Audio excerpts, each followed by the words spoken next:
in quick, short bursts with Adam. Yum.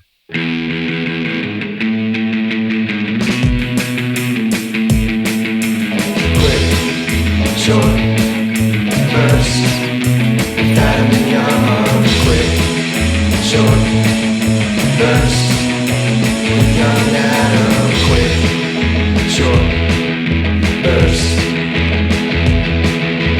Quick, short bursts. Quick, short bursts with Adam and Young. You know, people talk about ethnic food causing diarrhea. Yeah. They say, oh my god, if I eat Indian food, I just get the shits. Or if I eat Mexican food, I'll get diarrhea. Yeah, Indian and Mexican seem like the big ones, right? Or if I eat Chinese food, Panda Express, I'll get diarrhea. I don't know if I've heard that one, but I'll go there with you. It's something Nick Swartzen always talks about. He says if he goes to Panda Express, he gets diarrhea. Who's Nick Swartzen? A comedian. Okay. And I was thinking, does that mean that everyone in India, Mexico, and China have diarrhea all the time? Or do they say the same thing about hamburgers? Yeah, like, oh, I don't know if I want to eat McDonald's today. I'm going to get diarrhea. Yeah. Big time. You know how it is. Get one of those French fries in me and it's just splatter town. Yeah, my intestines will just erupt in my fucking underwear. Like a fucking shit volcano came out of my ass. Shit-cano. Yeah, shit-cano. It's funny how many, like, way over evocative sort of word pictures you can paint about diarrhea. It does seem like people kind of like that. But are people just exaggerating, or is it just some kind of joke that they like to talk about, that if they eat it, they get diarrhea, or do they really get diarrhea from it? I don't know. I think I'm pretty lucky when it comes to diarrhea. It doesn't affect me very often. Yeah. I know some people are pretty sensitive Really? for a lot of stuff. I only recently learned that that's what Imodium is for. Did you know that? It's for diarrhea? Yeah, it's to like kind of, I guess, solidify your poops. So I didn't know that's what it was for. Yeah. Huh. Some people, I think that might happen a lot with like irritable bowel syndrome, where people just, I don't know. I hear things like that and I just consider myself very lucky because that's a whole thing I've never really had to. Yeah, I don't think I've ever had a huge diarrhea problem either. Yeah, or I mean, like if I eat get something, a I'm little like, sick oh or my something. god, I'm gonna get a fucking shit attack right now. Yeah, it's only, I mean, if there've been a few times, I could probably count on one hand the number of times I've actually had food poisoning to the extent that it's, made weird stuff like that happen. Yeah. But it's never like just this whole food from this whole quarter of the globe is gonna fuck up my guts. Yeah, so I'm like, does everyone in India have just diarrhea 24/7 because all they eat is Indian food? Yeah. Or Mexico, or all those like lentils and all those chutneys. Or is it because they're not used to the food? Is that what they're talking about? When people say they get diarrhea from this kind of cuisine? I think a lot of times it is actually getting used to food, don't you? Like there's a certain... Is that the problem then? Because I don't think they know it, but I think a lot of times, that seems to be a thing. I've heard that like if you're getting into eating, say, people really say that beans are pretty darn healthy, and especially for people who don't eat meat, that's a really good alternative source of protein. Yeah. And that it can take a while before that stops, producing a lot of gas and discomfort and everything in your stomach and intestines. I think it happens. So, I don't know. I guess if your stomach is used to pretty bland stuff, like the typical Western diet, where people eat mostly just like really bland bread and steamed vegetables and, I don't know, whatever. How do you fry meat or broil it or something? Yeah. And there's not a whole lot of seasoning involved. Yeah. If that's all you eat all the time, and then you eat Indian food, something with a lot of spice in it, or just ingredients your stomach's not used to, you get diarrhea from it. Yeah, I guess. Maybe that's why we don't know about it, because we actually eat, different stuff. You think? Maybe it's because I grew up eating Korean food. Yeah. Yeah. I don't know. Just one to grow on right there. Yeah. This is kind of a PSA in a way. It is, I guess. Yeah. Diversify your palate. Mm-hmm. Get out there. Try some different kinds of food. Mm-hmm. Why should dead babies be buried immediately? I don't know. In case there's a pedophile necrophiliac in the area. Yep. It's always a danger. You leave a dead baby out for too long. Mm-hmm. Pedophile necrophiliac might be nearby, and where'd that dead baby go? Uh-oh. Oh. He must have... Was it Pete? Yeah. Was it Pete the pedophile necrophiliac? Yeah. Oh, that guy. Gotta watch out for that guy. He's quick too. Oh God. He's like almost like a shark for dead babies. Hmm. He can smell, 1/10 dead baby in like the atmosphere or something. 1/10? You know how they say a shark can smell like a tiny drop of blood in like the ocean? Mm-hmm. So you're like 1/10 of a dead baby. That would be like maybe like forearm to the hand or something. Or maybe 1/10 baby smell particles to amount of air around you in the environment. Yeah, let's define our units here. Yeah, I don't know. This isn't very scientific. I just made it up. Yeah, feels like we're pretty far from like Copernicus or anything right now. Yeah, or Galileo. Yeah. Okay. I was at a gathering the other night and talked briefly with a guy I don't know very well, but his name was Toby.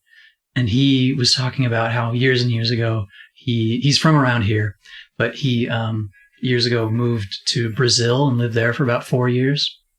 And he said that when he was talking to people after he was making friends and stuff, he asked him to call him Toby because that's what he goes by.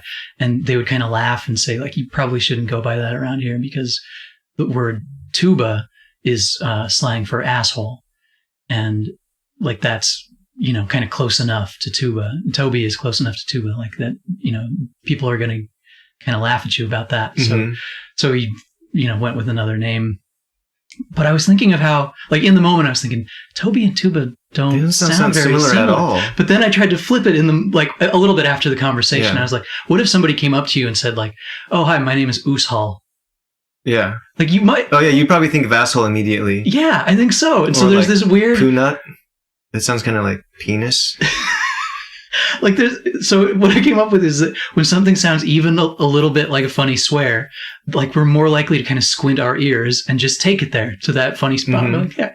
Squint your ears? Yeah. I've never heard that expression before. I think I might have made it up. I've used it myself before, but it's that same kind of like you just like round it off. People talk about buttholes puckering.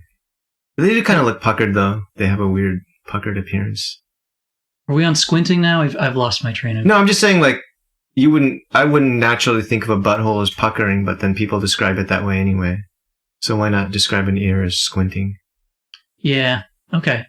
Does that make sense or not? Yeah. Yeah. Relatively.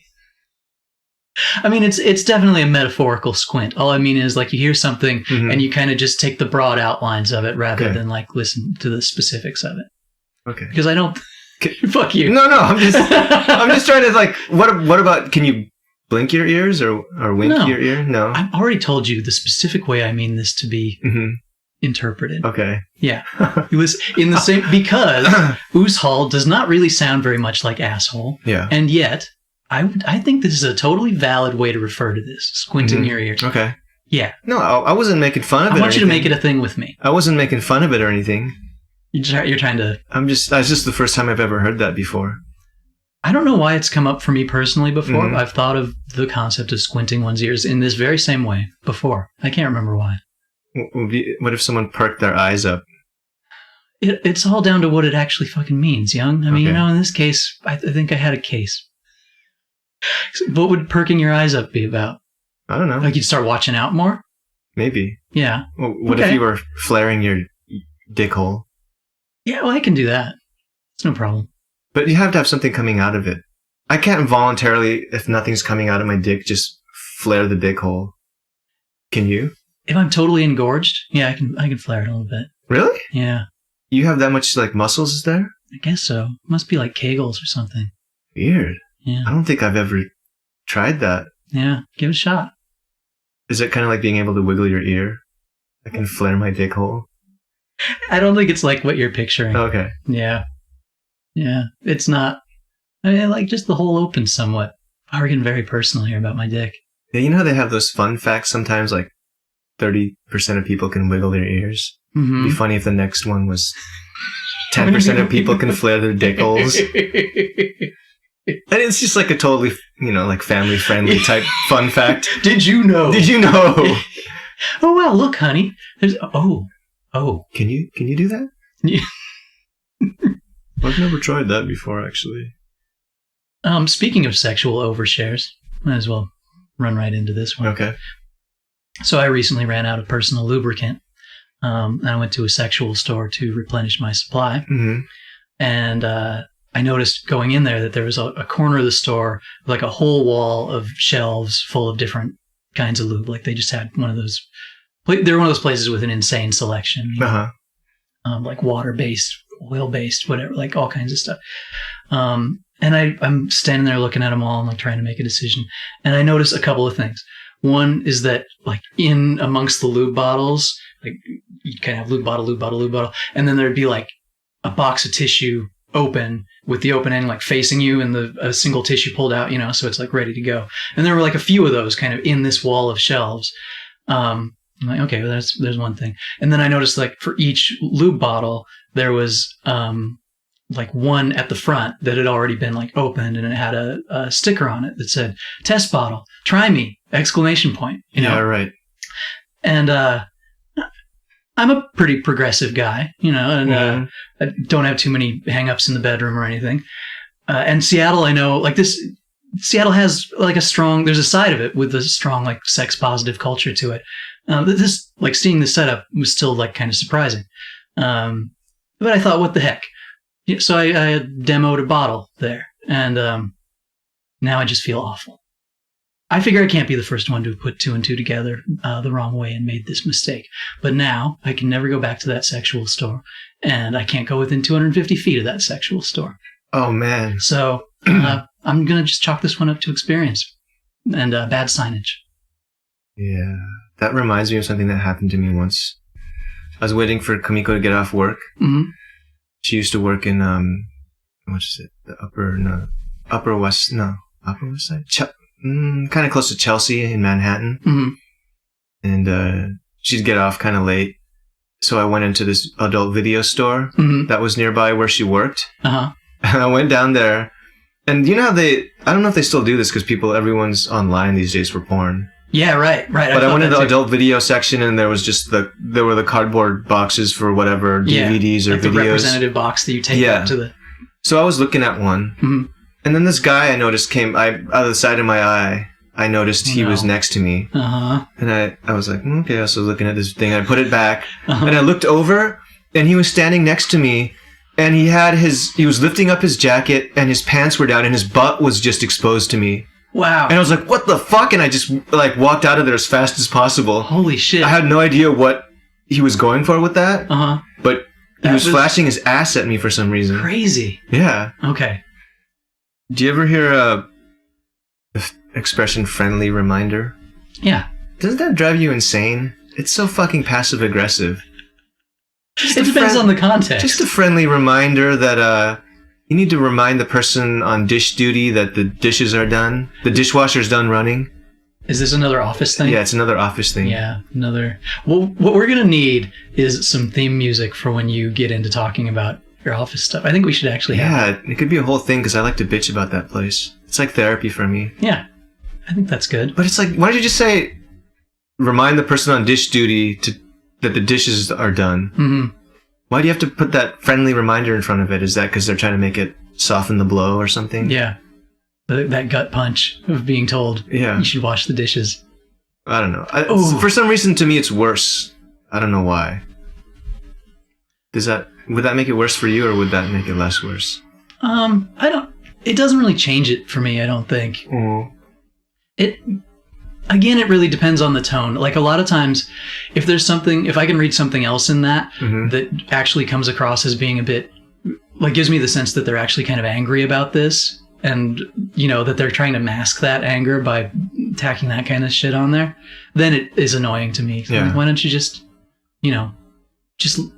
be angry about it? Just, you know, or be neutral about it or whatever. But I don't know. Or just a reminder. Yeah, a reminder. Yeah. Friendly reminder? I don't know. It just seems like bullshit. It sounds like bullshit to me. Like something Mrs. Manners would tell you to do. Here's a nice way to remind people about something. Say it's a friendly reminder. A friendly one. Mm-hmm. It's an amicable reminder. That sounds weird. People are just used to the term friendly reminder, so when they hear it, it doesn't sound weird. Mm-hmm. But if you were to say an amicable reminder, it would sound weird, right? Yeah. Or a heartfelt reminder, or a sincere reminder, or I don't know, gracious reminder. They should just say it's an angry reminder. Yeah, that's a good one. Angry reminder. Angry reminder. I'm tired of picking up after your... Yeah, I'm tired of people not telling me the dishes are done. Mm-hmm. Because I like to get that stuff out of the way as soon as possible. Go fuck yourselves, comma, Carla. Yeah. Sincerely go fuck yourselves. Go sincerely fuck yourselves. Mm-hmm. Joanne. Joanne. That's one of those names with two first names, like, combined. Mm-hmm. Or you know what's weird is when someone has two first names, basically? Like David Michael or... Yeah, as a middle name. Jason Aaron or something like that. Oh, I see what you mean. Like their last name is a first name, too, it sounds like. Got it, yeah. Or two last names. That doesn't really happen, though, does it? I think once in a while. Really? I know I have heard something like that, but it's been... I can't remember. Johnson Davidoff? Yeah, that could be. Yeah. What about Smith Westonhouse? Yeah, that would work. That'd be a good way to give a kid a bad name. Two last names? Yeah. Like, well, he's obviously already going to have the one. That's taken care of. Instead of giving a weird hippie name like Moonshine or something. Well, that's not really a hippie name. Moonglow. Moonglow, yeah. Moonbeam. I'm gonna give my kid a first name that's a last name. Josephson Anderson. Yeah, Josephson Anderson. Thompson Erickson. Ewing Black. Is Ewing ever a first name? I don't think it is. I don't think it is. But you can kind of get there. Yeah. Do you ever watch any sports on TV? Very rarely. I watch football sometimes. And sometimes the commentators, obviously people complain about them. But they do say some weird stuff sometimes. Like they're just trying to fill space kind of sometimes, right? Like they're not supposed to stop talking, it seems like. Ever. Oh, because it goes on the radio and that's all people are hearing. On TV too, yeah. But I mean, I think the reason they can't stop talking, my sense has been that, like, on the radio they don't want dead air. Yeah, on TV you can just be watching whatever and you don't care. But even on TV it seems like they're pretty much talking constantly. Okay, well, I think a lot of times it's the same broadcast. Yeah, that's true. Anyway. But sometimes one of the comments they make is, wow, he's a really athletic player. Uh-huh. I'm like, well, yeah, he's a professional athlete. He should be athletic, right? We're not paying this guy millions of dollars to run around with an inflated piece of rubber for him to not be athletic, right? I still kind of get it. Like, I still catch myself sometimes. I'll listen to a song, like some part of a song that I really like, and I'll be like, that is extremely musical. Like, it's weird, but there's something there. I guess some athletes are more athletic than others. Probably so. Yeah. I bet on every football team, there's a least athletic guy. Mm-hmm. It's still just funny Everybody sounding. knows who it is. Yeah. Yeah, you're right. It does seem kind of like, I don't know, banal or something, or like they couldn't think of something better to say. Yeah, that's like still maybe they say he's like really good at filler. He's really good at turning or something or jumping. Mm-hmm. But to just say he's athletic is... I do like the thought of them saying, look at that guy, he's really good at jumping. Yeah, he's really good. He jumps the best. Yeah, that guy's a real good jumper, man. Uh-huh. And he can run real good, too. Yeah, he runs good. He will put a hand up and just catch that ball. Yeah. He's really good at catching balls. What happens is the ball comes at or toward him, or like near him, he will grab that ball out of the sky. Yeah. That guy's an amazing jumper and a ball catcher. Solid jumper. Yeah. Sometimes if somebody else needs the ball or is in like a position to do something with it, he'll go ahead and give that ball to that guy. Yeah. And he's good at that. I was thinking the other day about the word cue. Cue? Yeah. Which one? The word cue. Cue. Well, here comes the comedy right off the bat. Just spelling it out. Queue. Mm-hmm. How many words are just a single consonant followed by a bunch of vowels? Two of the same vowels repeated. Not too many, probably. And well, except in other languages. Sure, but in English, and I don't even know how it derives, and I don't fucking care because the whole thing just pisses me off. But not only that, but the vowels you're adding to the end do nothing to convey the sound more than just leaving the original fucking letter at the front would do. Yeah. Q. Q. You took You you took 5 letters to spell the word, the first letter of which is the word. Yeah. Q. And I'm going to keep going. Mm-hmm. Try and pronounce that. Like, if you didn't know, I know that some words in English are kind of tough to just come up to and pronounce. Q has got to be the guiltiest, shit. What's the word? Perpetrator. Perpetrator? Okay. Yeah. The guiltiest perpetrator of that. Like that. Yeah, you definitely have to have seen it before and had someone tell you how to pronounce it. It seems like there was like a holiday party at the word making office the day that they were coming up with that one. Yeah. Well, I once commented to my French friend that there are way too many letters in most of their words. Mm-hmm. Because most of their words, it seems like you only pronounce like the first 2 parts, and then the last letters you don't even say them. And I'm like, why do you guys even put those letters there at the end? Yeah. Like, what's an example? Like the word for heart is K, right? And then it's like COUER, and there's like a mark. Why is the R there? You don't even say an R sound, do you? Yeah, it's like the softest of. There's so much subtlety to it. I mean, from what I know, I don't know French very well. No. Or voulez. There's a Z at the end of that. Right. Oh yeah, a lot of the Z ones like chez. Mm-hmm. Voulez. There is a lot. They've all left my head right now. Coucher. I'm just coming with that one song. Yeah. That's what every American does because they don't know French, but they know that song. Yeah. Shit. There's got to be another French song that we know. Oh, there's Frère Jacques. That's what I was just thinking. Yeah. Maybe some Edith Piaf songs. Jacques. What's the one with Jean te Plumeray in it? Is that the... I don't know. It's very bouncy. Anyway, a lot of crazy words. There was this idiot in Bartell Drugs the other day. Mm-hmm. I'm in Chinatown, right? Yeah. I was at the Bartell Drugs there on Jackson Street. Mm-hmm. And there was this belligerent dude. He was banging on the glass refrigerator case and like saying, "I need help out here!" Yelling for the people in the back to come out and help him. Oh. And he was just being a totally belligerent asshole. Yeah. And then the security guard was escorting him out. Mm-hmm. And all the people dealing with him immediately it was like a white lady, the white security guard lady. She was a pretty big security guard lady. Mm. And then, I don't know, maybe some African American people. Mm-hmm. And then the guy, he said really loudly for some reason when he was getting escorted out, "I don't like Asians." And I was like, why the fuck are you in Chinatown if you don't like Asian people? That'd be like if I went to Little Italy and was like, "I fucking hate Italians, man. I just can't stand these fuckers. I don't like Asians." Yeah, it was really weird. I was like, what the fuck? Usually when people have that sentiment, they don't express it with so much neutrality. Mm-hmm. Well, I mean, he was, being belligerent about it. He was belting it out. Yeah. I don't like Asians. Yeah. He sounded, his accent sounded African to me. Hmm. I'm not sure which country, but it didn't sound, like Spanish or, it was like an African sounding accent. Interesting. Yeah, that's a weird one. Yeah, that's like being in Capitol Hill. Remember, like when we lived there for a while, every once in a while I'd hear someone there would be like hate speech against gays, and I'm like, what?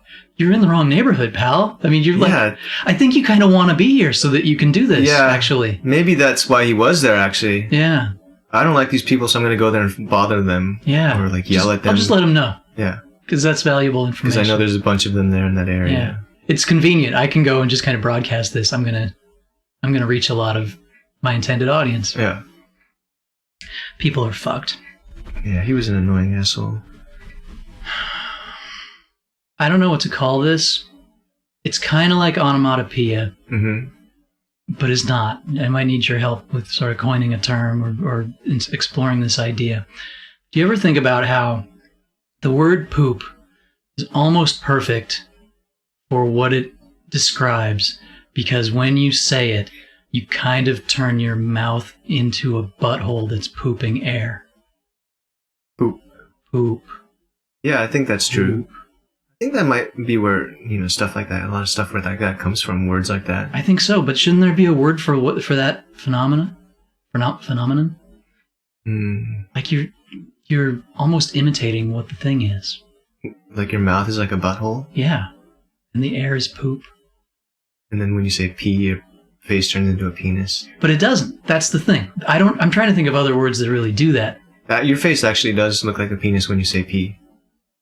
Go to hell. Your face does. I'll tell you what, your face looks like a penis when I say pee.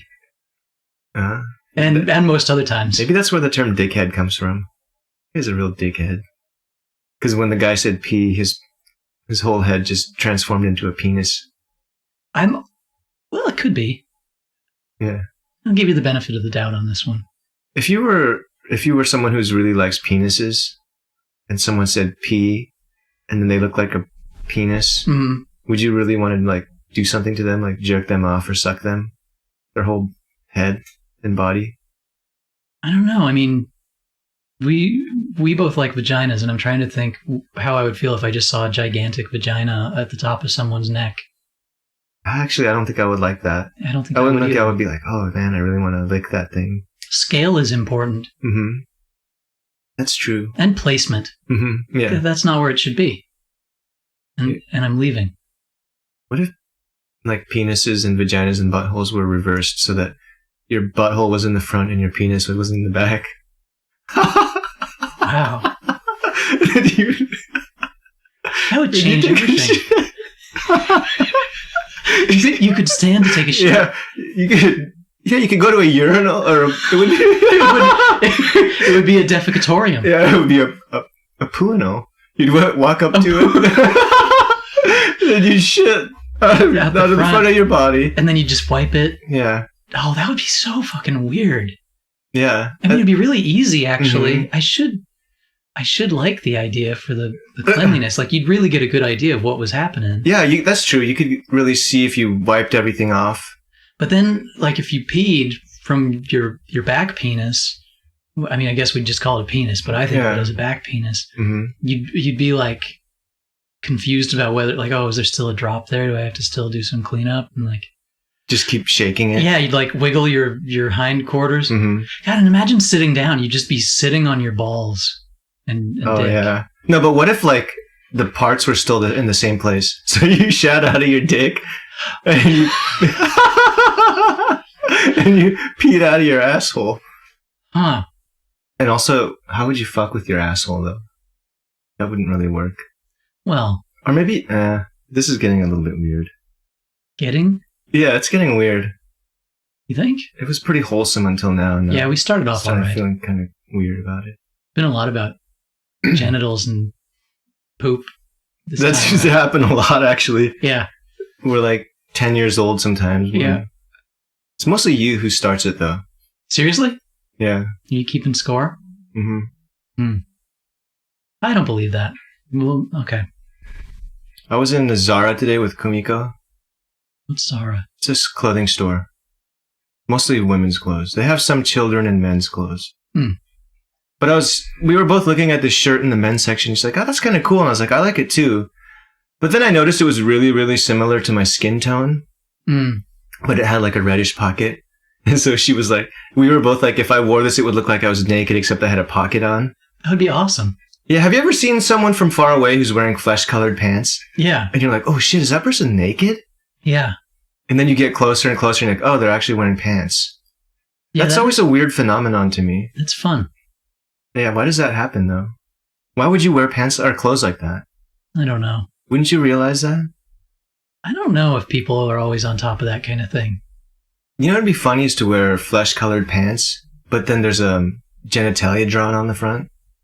So that'd be a blast. And you'd be like, I'm not naked. I'm wearing pants. They're just the same color as my skin, and there's a penis drawn on it. Mm-hmm. And the butt in the back. And a butt in the back. Yeah, the butt in the back, too. You don't want to leave that part out. Yeah, you don't want to leave anything up to the imagination. Yeah. And then the next day, you could just go naked and say, like, I'm wearing pants right now. Mm-hmm. Yeah, I think that's why you do it. That's the long game, right? Yeah. Like, you set up a rhythm and an expectation. Like, oh, no, here's Crazy Young. Yeah. He's wearing his photorealistic tights. And then one day, they get the real deal. Yeah. And they're like, oh, he's not really naked. He's just... But then you'd be like, I'm naked. I am naked. You saw my real thing. Wait a second. Are you wearing a pants with an erection drawn on them today? I am, actually. Because getting away with it made you excited? And the and then, it would like move up and down because sometimes it would start getting less erect. Mm-hmm. And they'd be like, I'm aware of how erections work. I don't understand this thing on your pants. It seems like it's almost like a real penis. How are you doing that? They would argue with it. They would argue with you about it. They'd be like, "That, you know what? I'm just The changing story my doesn't pants hold really water." quickly. I have Yeah. like 10 different pairs of pants with like penis in different levels of erectness. Mm-hmm. And I'm just changing my pants really quick. And they'd say, "Isn't that a lot of trouble?" They're like, no, it's worth it though. Make this fashion statement. And then you could say, what would be simpler is if I could just walk around naked, and just sort of become erect and flaccid as it happens. Yeah. And then I don't have to go through. It would be more productive here at work if I didn't have to do all these costume changes to stick with my kind of artistic integrity about this whole outfit. Can I just, is that all right? If I'm just, naked from the waist down on casual Fridays. I think they would have to let you do that. Yeah. Because you're asking very nicely too, and you're being very reasonable about it. Yeah. And you also ease them into it. You were taking them into consideration. You're like, I'm going to actually wear pants and then, and then eventually be naked. Mm-hmm. It's a whole kind of tapering into pantslessness. Yeah. I mean, who could be opposed to that? Absolutely Except nobody. someone who's a real jerk. A tyrant. Yeah. I mean, basically a tyrant, yeah. Hitler loved pants. A dictator. Yeah. Yeah. I think that's what the Nazis were doing, actually, because they wore kind of brownish, flesh-colored clothes. Shit, they did. That's what they were planning on doing. They put a lot of thought into those uniforms, too. Like Yeah.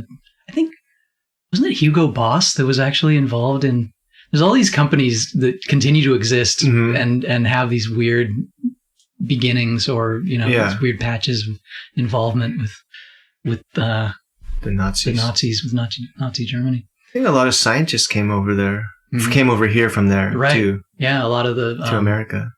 Evidently, a lot of the aeronautical industry, a lot of rocket scientists. Rocket scientists. Freaky stuff.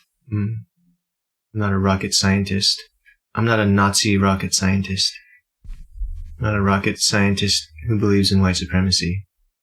You don't have to be a rocket scientist to know that these pants look amazing, and they really make it difficult to tell whether or not I'm actually wearing pants.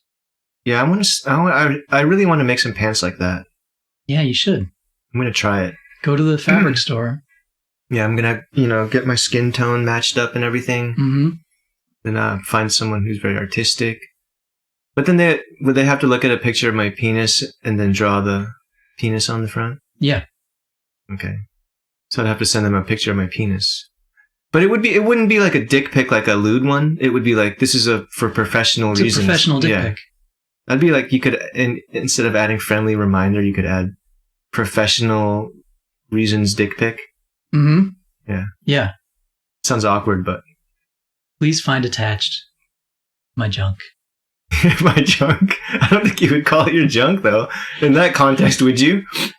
I guess not. Please find attached a high-resolution picture of my penis. Hi, and Debbie. testicles. Here's my junk.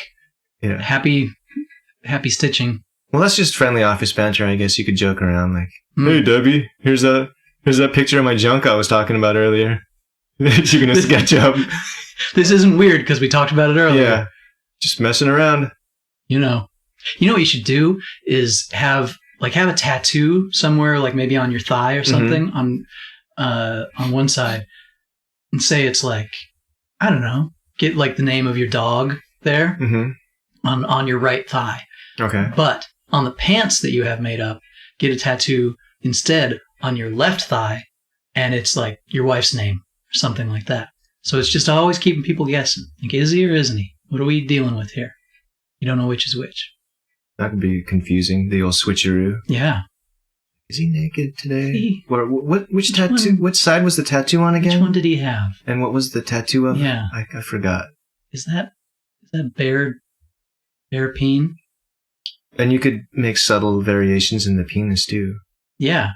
Like the shape of it and stuff.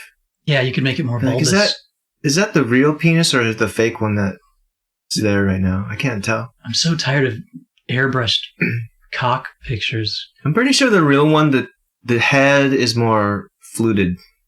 Hmm. Mm. You'd really have your coworkers thinking a lot about your genitals, Yeah. which is a plus. It is a plus. It's an intellectual exercise, actually. And I think kind of the ultimate power move. Mm-hmm. Like if you kind of own the room, if you've got everybody thinking about your dick, Yeah. battle over. Every time you just step into the room, attention's on you. Yeah. And think of all those like power poses and stuff. Like you bring your boss over to your desk and you just kind of swivel around in your chair and your legs are just kind of spread eagled and Yeah. your dick is out. Yeah, I wanted to talk about, a raise, a title change. Here's my dick. I know you've been thinking about it all day. And every time they accidentally look down, you could kind of smirk knowingly at them. Yeah, you're like, yeah. I know what you're looking I at. don't blame you. Yeah. Here we are. Yeah. No matter how hard they tried to not look, they'd probably kind of go look down real quick and you'd be like, it's all right. Don't worry about it. Yeah, everybody does it. Yeah. I'm used to it. It's no problem. Do you ever hear, I heard my niece saying to my nephew the other day that he's got cooties. Uh-huh. And I was like, that's really funny. Is there kind of like a culture among children where they teach each other? Because I don't think it's adults saying, hey, you should go to school and say that so-and-so has cooties, right? Right. So I think it's just getting passed down, right, among kids. I think so. So I thought about that before, it's too. kind of cool. It's like, Uh-huh. it's preserved there among that age group. Yeah, this whole little, like, almost telephone game, just from like 4th graders down to 3rd graders or something like that. And on and on and on. Yeah, and they all still do like eeny, meeny, miny, mo and all that stuff that kids do. Mm-hmm. It's kind of cool. Yeah, it's wild. And there's no way, like, imagine somebody going like, okay, you know what? It's not cool to talk about cooties like that. It makes the person you say have cooties feel real bad. Like, then they're just going to do it even harder. There's no way to cap that off. Yeah. You'd have to, like, move the kids away somewhere else and let them totally be separate from kids who are, like, I don't know. They probably have to be 4 years younger or something. Yeah. Raised in independence. And then maybe you'd have a fresh start. And they'd probably come up with another thing to call cooties. Cooties is a weird word. So you have that. Tommy has verberbles. I don't know what it is. They'd make up a word. Sounds like a word disease. Verbables. Verberbles. I said. Oh, verberbles. Yeah. That sounds even worse. Yeah. It's pretty bad. Sounds like a venereal disease, kind of. They don't know what that is. But cooties kind of does too. Mm-hmm. Sounds like something you get from... Oh, it is something you get from kissing someone, right? Or Well, sometimes it's kissing or touching or Okay. whatever. Yeah. It's a weird word. Do you have anything else to say? No, I think I'm good. Yeah, me too. All right. All right. Tally ho. Auf Wiedersehen.